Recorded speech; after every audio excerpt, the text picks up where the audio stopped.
$250. That's how much my sane mental state is worth to me, apparently. About 2 years ago, I was a little low on money. Not dangerously so, but enough where I was looking for a little extra. So, when I saw that a science company called Visions was offering $250 for non-dangerous tests and samples, I almost immediately signed up. I had to go to a random small building in my city. It's one I walk past all the time, but never really take any notice of. I occasionally see the doors open and people inside. I think it's just a generic building for businesses to rent out for a day. It was my first time inside, and it consisted of just 2 rooms. The larger room that you entered into was full of chairs. The door I walked through was propped open, and on the opposite wall was another door, closed. There were only 3 other people sat down. I took a seat and waited. I thought I had gotten off pretty well. I expected to be there for at least an hour, probably closer to 2 hours. But after 10 minutes of waiting, the closed doors opened, and my name was called. I made my way into the smaller of the 2 rooms. It felt very medical. There was a desk, with a man sitting behind it, and a woman sat in the corner of the room. Next to the desk was a box with smaller boxes inside. One was labeled gloves, and another syringes. I didn't closely look at the other labels before the man spoke to me. "Please, take a seat. Do you have any questions? Do you need a glass of water? I hope we didn't keep you waiting too long." I sat across from him at this clearly cheap fold-away desk. Despite the sign-up claiming this to be non-dangerous, I still asked, "Is this going to be dangerous?" "No, not at all. That being said, there are a few legal things we need to go over." I think the woman saw I looked a little concerned, as she spoke up. "It's all just boring stuff. Honestly, the law makes everything boring." She laughed, and I faintly let out a fake quiet chuckle. The man looked briefly at something written on paper, and then spoke again. "So, we're going to be collecting a few skin cells. We'll give you something to numb the pain, and then use a razor to collect a small section off the top layer of your skin. Are you okay with needles?" "I'm okay with needles. A razor taking off my skin sounds a little harsher, though." He smiled. "Please, it's just the wording. It'll be from the top of your arm, and frankly, even without the numbing, it wouldn't hurt a whole lot. With the numbing, you won't feel a thing. Plus, it'll heal in days." I felt more reassured. "Okay.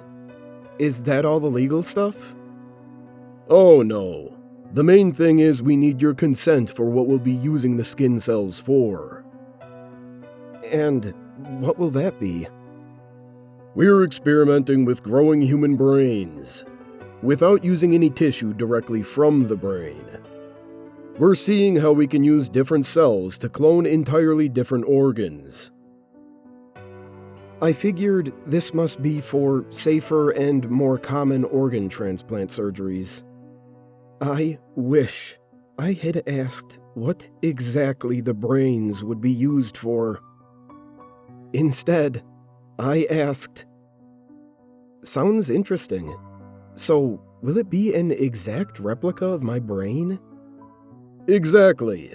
Well, maybe. Theoretically, yes. It'll be a brain wired the exact same way as yours. Cloning an organ is usually like taking a blueprint for a computer and rebuilding it. Except in our case, we aren't taking the exact blueprint for the exact computer. It's more like we're taking a different blueprint from the same library and using it to figure out other blueprints. I was a little confused, but confident enough in my understanding. Because you're not using my actual brain cells. You're using my skin cells to predict what my brain cells are like. He gets it, the woman said whilst cheering. The man laughed and pretended to celebrate too. The atmosphere had been lifted greatly, and I was given a contract to sign. Within 5 minutes, it was over, and I was out, with my money. Within an hour, I could feel my arm again, and the area of skin that they had shaved off only stung a little. Within a week, it was completely healed. It was as if I had never even been. After that, months went past. A whole year went past. I hardly ever thought about my time donating those skin cells. Once or twice, I told the story to family or friends, and some of them thought it was odd. How do you know you're not a clone? Was a joke made all too much. A year ago. That is when the thoughts began. Thoughts in my head that were not my own. The thing is, these weren't bad thoughts. They weren't really anything. They were just thoughts that felt separate from mine, but happening in my own head all the same. The thoughts weren't clear. I couldn't make them out. I could just feel my brain faintly working in the background. A feeling I don't quite think I could ever describe in such a way that would capture it for anyone else. Focusing on the thoughts didn't help. It just hurt. It was like trying to listen to a conversation from across the street, with busy traffic between you. A month went by like this. I didn't tell anyone. That's when, for the first time, I could make out one of the thoughts. It was an equation. D equals the square root of x1 minus x2 squared plus y2 minus y1 squared. I could clearly and vividly imagine the equation. I couldn't hear it or see it. These were not external hallucinations. These were clearly thoughts in my own head. Foreign thoughts that I could not control. I was not a numbers guy. I didn't know much about math or computing at all. Yet, when I looked this up, it was a real formula. It calculates the distance between 2 points. I was convinced that I had never heard this equation in my life. But I calmed myself down. I wasn't having visions. No. I must have learnt this back in school, and it's gone to the back of my mind. I was wrong. As time went on, so did the thoughts. All sorts of math and scientific theories, ones I had never heard of. You may have noticed my wording of, I was not a numbers guy. Well, that's because I am now. This constant flow of information integrated itself slowly into my own thoughts. My brain became a container for information, and I was learning so much. I got comfortable with it, and learned to block out all of the noise in my own thoughts. I learned to be one with the knowledge. I didn't question it too much. I know that seems odd, but once it started helping me, I just didn't care anymore. It felt nice that I had a database of information, not even at my fingertips, but at the literal synapses of my brain. I'm not all-knowing. I am not fed all information about everything ever, but I am a lot smarter than I used to be. Then came the voices. The voices were shocking. I woke up about 3 months ago, and I could hear the voices of people talking. Only every now and then. It wasn't constant. But I remember so vividly the first things I heard. 2 people talking. I wonder if it's conscious. Of course it is. It might not understand us yet, but it's certainly conscious. I guess we'll find out how much it understands when we hook it up completely. The other ones were...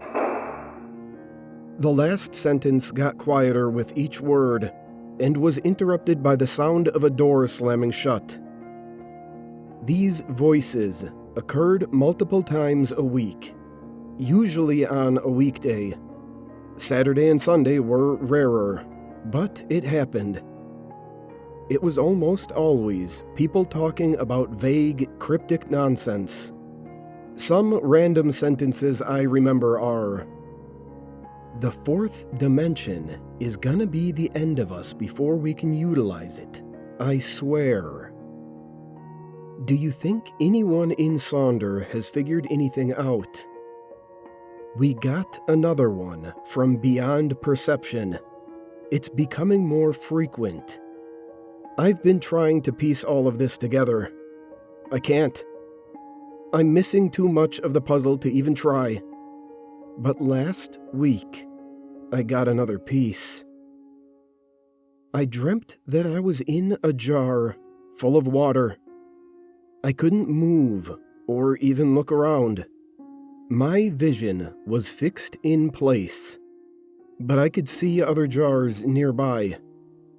3 of them, with a brain inside. After minutes of staring at this, a woman came into my field of view. The same woman who had been sitting in the corner of that skin cell donation room. This was the first time that it clicked what had happened. I've been understanding the thoughts and perceptions of my cloned brain. The other brain jars had wires sticking out of them. I couldn't look up, but I can only assume mine did too. My best guess is that they cloned my brain and are trying to use it as some sort of computer to calculate equations and understand the world better than any human. They just didn't expect some of that information to leak back to the source. It was at this point that I jolted awake from the shock. I caught my breath and concentrated. There I was again, without even dreaming. I was back in that jar. Yet, at the same time, I could see multiple other places. I was viewing so many different perspectives at once, mostly inside the Vision's HQ. It's like I was inside the camera system. I could see a room of people sitting at desks, typing. I could see a small seaside village. I could see a room that was empty, all apart from a table and a tall gray creature stretched out on top. The creature was cut open, with organs spilling out of it that you wouldn't see in any human or animal. I can see so much whenever I close my eyes. Every day it changes. Every day it's something horrific. Today, I can see a man sat on a chair. He's just sat, whilst there are bodies on the floor around him. inside out. They have no skin. They're dead. I cannot contact visions. They won't answer me. I can only see the horrors that go on inside. This company is messed up. I want them to unplug the brain. I want them to kill it. I think it's helping them automate their systems. But that's my brain. They are using me to run their diabolical research. I don't care what it does to me. I need them to unplug it. I need them to stop it. They have no idea that they're using me. They have no idea that I can see them. They have no idea that I'm in their systems. I try every day to control my other brain, and I feel like I'm getting closer. I'll take them down from the inside when I can. Until then, I can only watch. Until then, I have to accept that I am no longer just myself. I am visions.